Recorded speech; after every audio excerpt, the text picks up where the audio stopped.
Bible कहती तुम एक राजा हो, पर राजा 3 चीजों से अपनी लाइफ में ऑपरेट करता है। पहली चीज है मसा।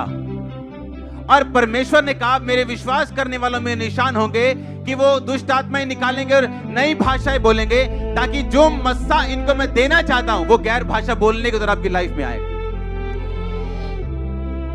शैतान ने जो सेहत छीनी वापिस आएगी, जो अगुवाई आप चाहते हो वो आपको मिलेगी। जैसे शब्द आपके होने चाहिए एक विश्वासी के, वैसे नहीं, क्योंकि बुद्धि नहीं। बुद्धि इसलिए नहीं क्योंकि मसा नहीं। पहली चीज जो राजा को चाहिए वो मसा है। दूसरी चीज जो राजा को चाहिए वो बुद्धि है, क्योंकि बाइबल कहती है पृथ्वी के सब राजकुमार अपनी बुद्धि से हुकूमत करेंगे। बुद्धि मतलब सोल, प्राण।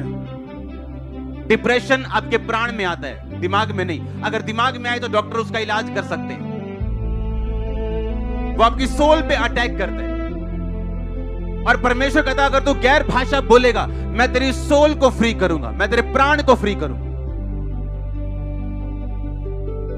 वो एक खास तरह का डिप्रेशन, एक खास तरह की चिंता जो दिमागी नहीं बल्कि उससे भी ऊपर की हो चुकी है, जो समझाने से भी जा नहीं रही, परमेश्वर ने कहा इस गैर भाषा के बोलने के द्वारा ये खत्म होगी। क्योंकि जब तू गैर भाषा बोलेगा तो अपनी सोल की उन्नति करेगा। अब आप सब क्या हैं? आप एक राजा हैं, पर याद रखो राजा, पहले चीज राजा की लाइफ में क्या चाहिए? मसा।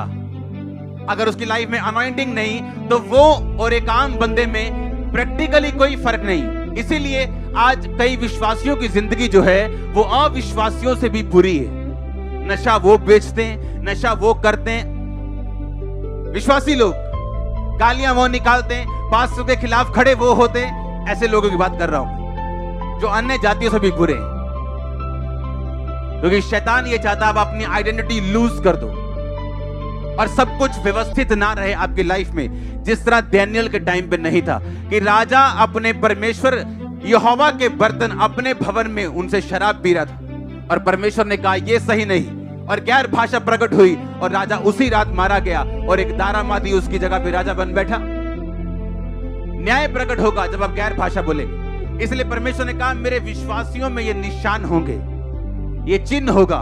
तू अलग भाषा बोलेगा, तू गैर भाषा बोलेगा, चलता हुआ, फिरता हुआ, ड्राइविंग करता हुआ, घूमता हुआ, खाता हुआ, पीता हुआ, नहाता हुआ, तू गैर भाषा बोलेगा। और ये अलग भाषा होगी। शैतान इसे समझ नहीं पाएगा, तेरे आसपास के लोग इसे समझ नहीं पाएंगे, पर लिखा आत्मा भेद की बातें आत्मा में होकर परमेश्वर को बोले।